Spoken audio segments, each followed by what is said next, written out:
Hey there, everybody. Welcome back to another episode of the Frame Found podcast. I am your host, Chris Tinsley. For this week's episode, we're going to be talking about the topic of prioritization, which I think is almost, it's kind of a good topic to talk about this week because I, like a lot of you already know, I've been trying to post on a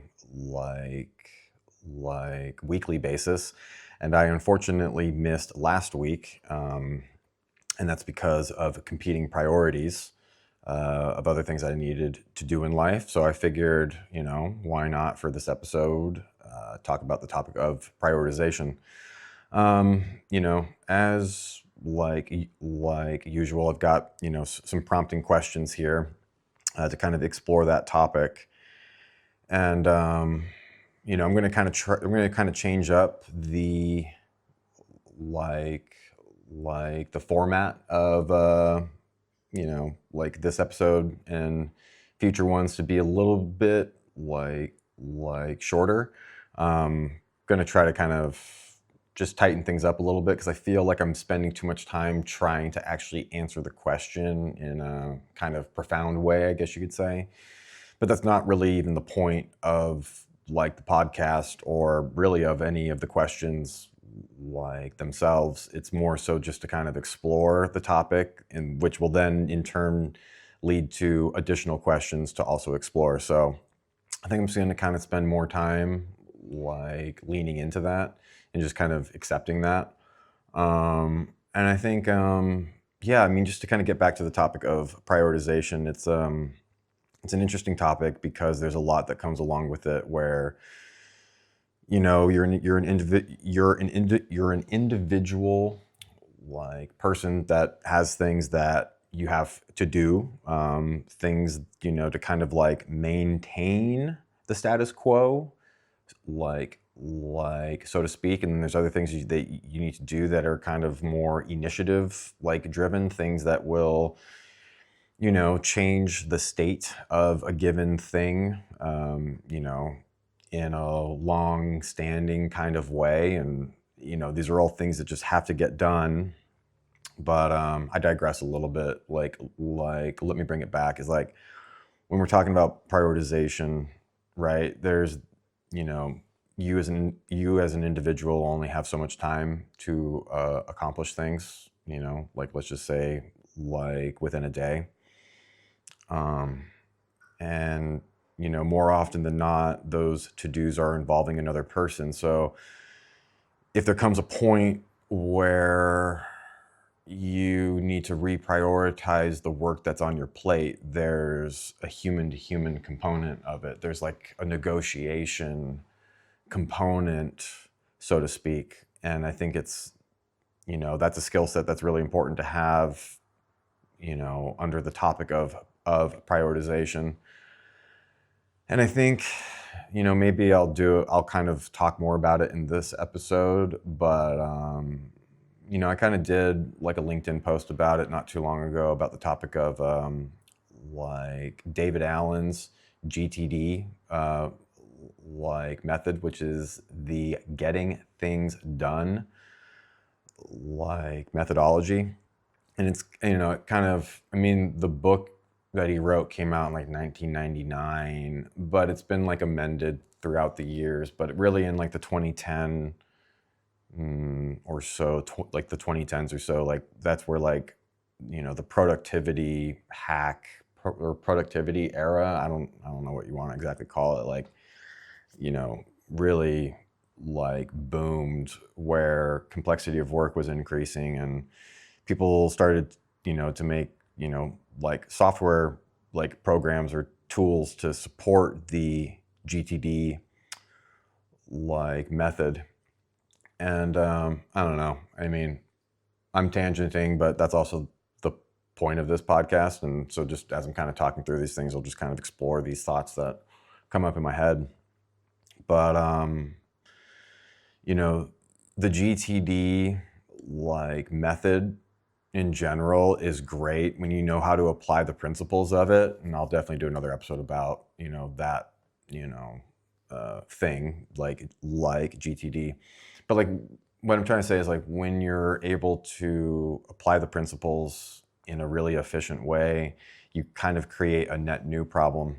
And I remember a colleague of mine who exposed me or showed me the concepts, right? And I was like, whoa, this is interesting, and how to kind of like systemize task management. But the net new problem that it creates is you have an awareness of everything that you have to do. And I remember, again, it was 2010 era or so, and I went out to lunch with this colleague of mine just to go and catch up. And I remember I thanked him for teaching me about, this kind of productivity hack. And I can't remember how we got on it, but he was mentioning something in the vein of like the hardest part about using a method like this is that I can see everything, and it creates this anxiety and this stress because I know all the things that are on my plate. And I thought that was really interesting because that was maybe like, what, it's 2026 now. We probably like went out to lunch, man, I don't know, maybe like 2016. So like nearly a decade ago. And at that point, I didn't fully understand what he meant by that because I don't know, maybe I felt accomplished because, at least in that part of my career, I felt accomplished because maybe I just didn't have enough things to do, so everything on my list was able to get done. So there was a satisfying like feeling about it. But I think now, and you guys hear me say this like every episode, but like, with the increasing complexity in work, it's kind of a disheartening thing to like wake up every day and it's just like, oh my God, like I have to figure out which things I'm going to say like no to. And that could be like no to myself. It could be no to other people, right? And I just think, just under the topic of prioritization, there's just a lot that comes along with that. And yeah, I don't know. I mean, again, just kind of exploring these thoughts, but, maybe I'll kind of just wrap up. I'll just call this the opening of the show, and we can move on to the questions. But yeah, I don't know. Even as I'm sitting here and I'm talking about it, I'm like, man, again, this is a lot of other episodes, a lot of other topics. And yeah, let's just kind of see how far we get, kind of talking about the topic of prioritization. All right. Question number 1, what does good prioritization actually look like? Just off the cuff, my brain just went to like 3 different places on this. So I think, without trying to like force the response in a profound way, I'll just kind of start talking about, like what's in my brain. What does good prioritization actually look like? I mean, the first thing that comes to mind is understanding what's on your list. It's delineating first like the things that are urgent and important. I guess you could call that like the Eisenhower like matrix, which again, I guess we could have a whole other episode about that one as well too. But I think it's just like understanding like the importance of each of the items on your list, and really trying to understand, or just making the assumption like, okay, all of these things you've agreed to, whether to yourself or to another person, that it needs to get done today. But then, let's just say like you're using a task management platform like Things, which is like a proper noun, like Things. It's an application from the software company like Culture Code, which I definitely would really want to do an episode on that and talk about, that as like an application, as like a program, because it's really awesome.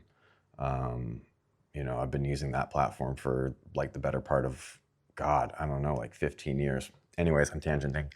Um, just understanding the importance or like the value of the thing that it is that's on your list, but then also understanding that it, generally speaking, right, especially if you're in a leadership role, understanding that that task involves another person, right? So whether you do it or not does have impact directly on another person. And so I think it's when you wake up on a given day, right? For instance, opening an application like Things 3, you get served up everything that you've committed to or that you'd like to commit to. And then you just realize you're like, wow, that's a lot of stuff. And then you realize, okay, off the bat, it looks like I overcommitted. But, and I think that's why prioritization on a daily basis is so important. I could also have a whole other episode about that. But like, you have to go through that list and you need to decide which things you're going to commit to and not. And you should look at it through like the lens of like risk, whether it be like near term or long term, whether it's something that like maintains the status quo or if it helps kind of like a longer term initiative. Like you almost need to strategize every single day, just to like, look at what's on that list. But the other thing that comes to mind too is that once you've made that choice or you've committed to the things that are on that list, more often than not, it involves somebody else. So then you have to go and align with those people on what it is that you're prioritizing, right? And I think that there's an emotional like tax or a burden or a stress that comes along with that, where you have to like break that news to a person, and you kind of have to come to like a mutual agreement or an understanding, that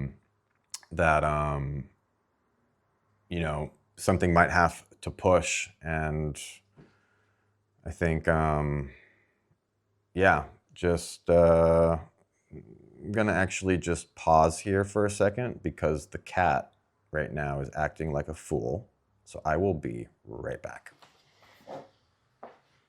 Okay, back now. The cat is fed. Everything's cool.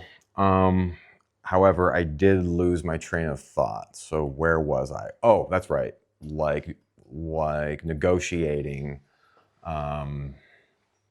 with the people that you're working on that task with, or they have like a stake in it.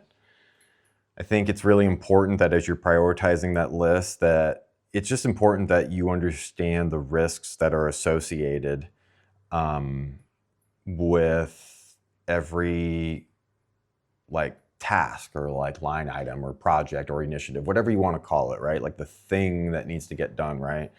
And I think it's important you have to have a level of like empathy or like understanding where the other person's perspective is with regard to that task.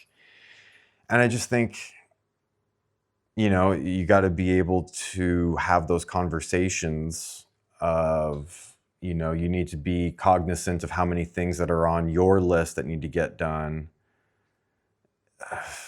It's just, there's an art to it. You need to, you just need to keep the conversations going with those people, right? Because they're counting on you to get certain things done so that they can progress with whatever their initiatives are. And I think, yeah, I don't know. I mean, what's in my head now is like thinking to like other episodes now where it's like, maybe, I don't know, maybe I do talk about it in this episode. Maybe question 2 kind of alludes to it, but it's like the level of like stress and anxiety that at least, I get.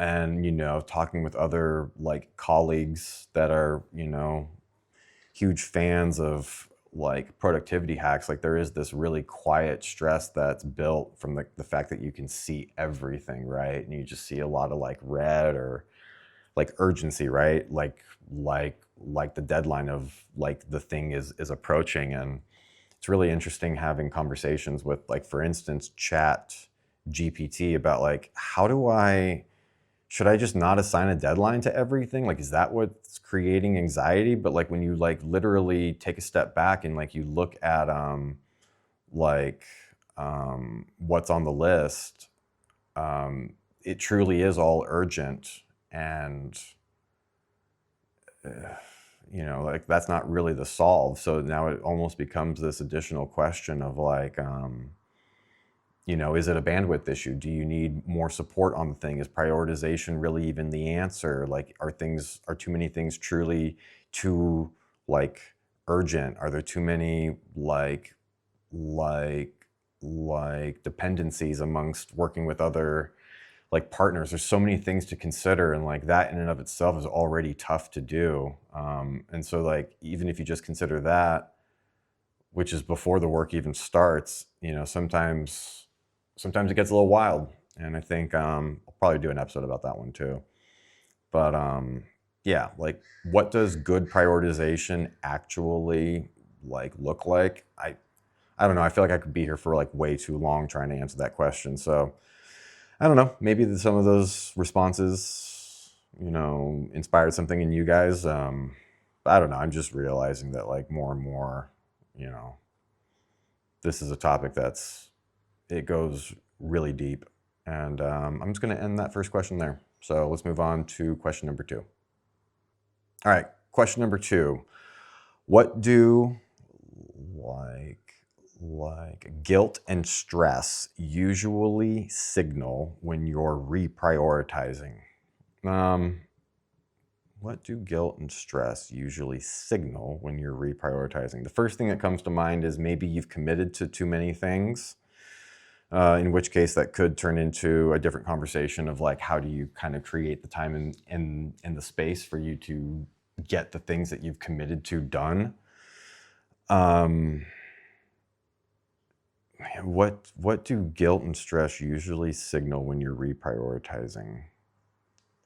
Yeah, that you've committed to too many things. I think in another way, it does kind of create a positive incentive where it's like, okay, it does kind of create this maybe subtle or subconscious challenge of like, okay, so how do I find some efficiencies to get this stuff done like faster? It's almost like that whole like, is it like an adage? I don't know, but like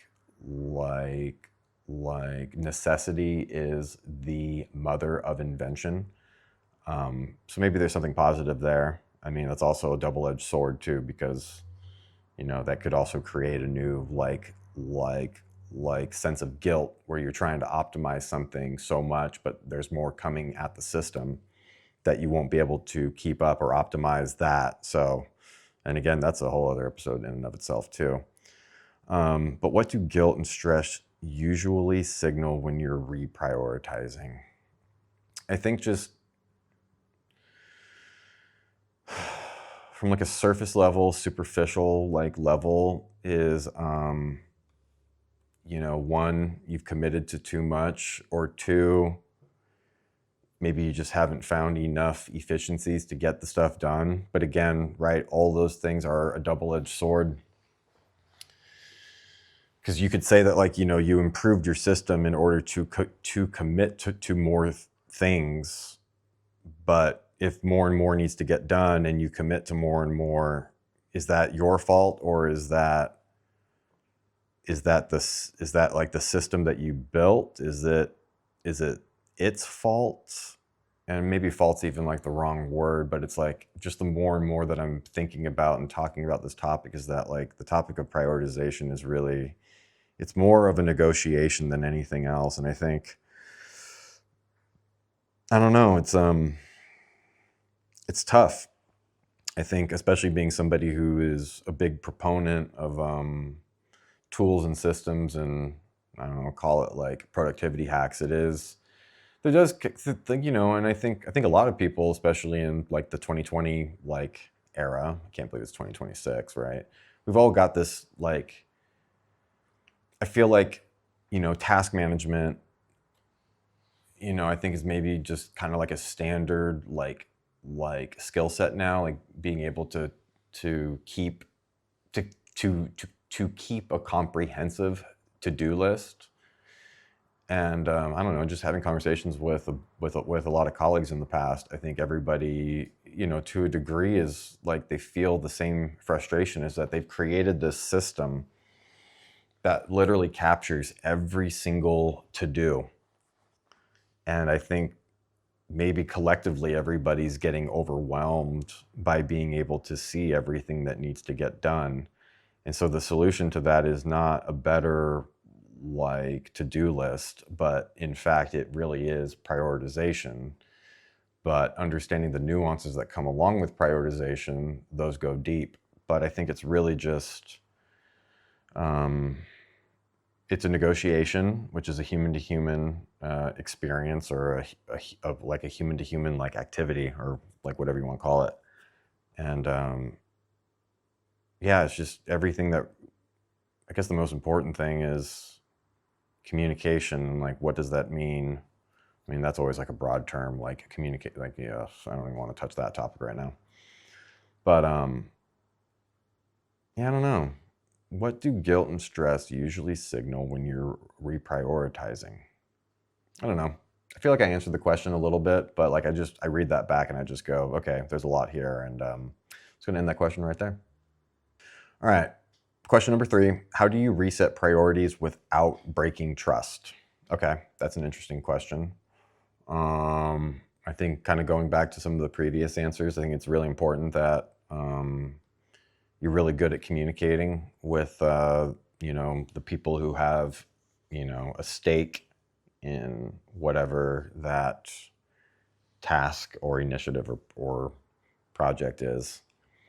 I think it's really important that I don't know, this is something that I've been trying to kind of like practice in, with everything that I have that is going on in my life, is that as I'm kind of, taking in new to-dos, right, that I'm very quickly kind of assessing, looking at what I've,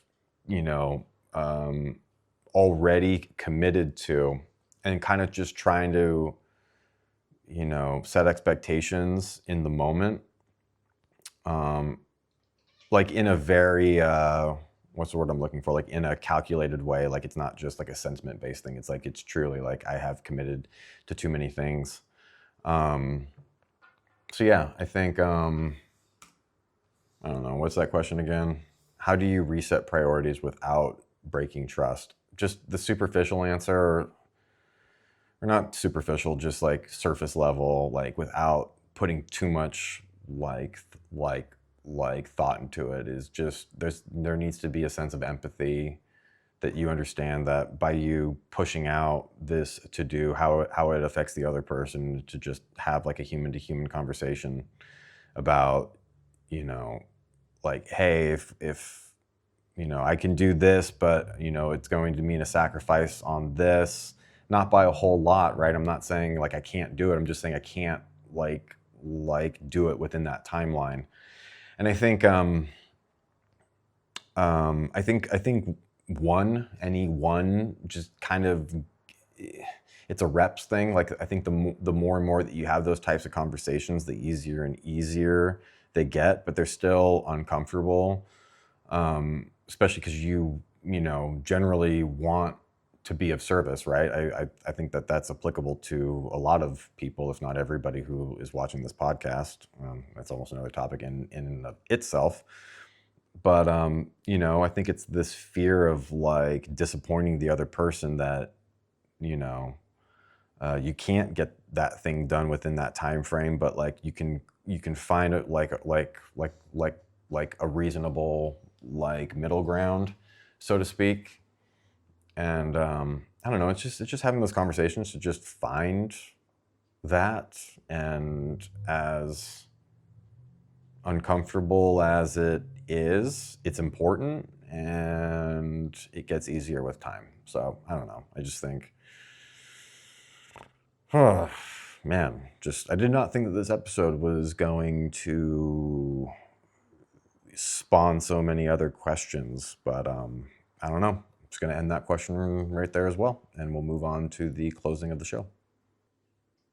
Okay, here we are at the closing segment of the show. And as I'm thinking about trying to, close this episode up, or, to like throw a bow on it, so to speak, I think it's a foolish thing for me to even try to do that because this topic is touching so many things. So, like prioritization, I just think, I think if there's one takeaway from this episode is that prioritization is it's a negotiation, and I think